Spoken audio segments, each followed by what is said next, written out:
Cycle Kamalamma తప్పకుండా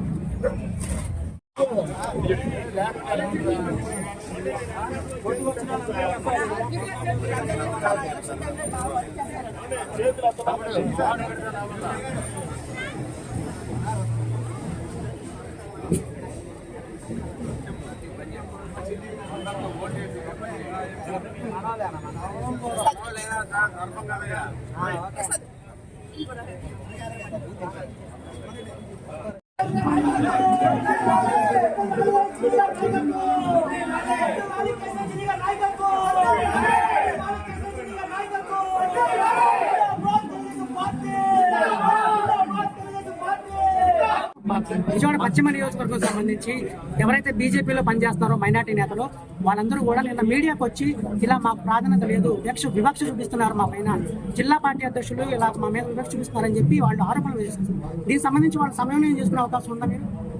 నేను ఆ మీడియా మీరు చెప్పింది నేను చూడలేదు. డెఫినెట్గా కనుక అది ఉంటే నేను సమన్వయపరుచుకుంటాను. ముస్లిము, క్రిస్టియను, హిందూ ముగ్గురికి తేడా లేదు, కులాల పేరు మీద లేదు. నేను అందరి వాడిని సెక్యులర్గానే ముందుకెళ్తాను. ఎప్పుడూ సెక్యులర్ వ్యక్తిని అని చెప్పి నాతో లోగడి నాతో డీల్ చేసిన వాళ్ళందరికీ తెలుసు. తెలుగుదేశం పార్టీలో కానీ భారతీయ జనతా పార్టీలో కానీ ఎట్టి పరిస్థితుల్లో ఆ వర్గాలను సరి చేస్తాను.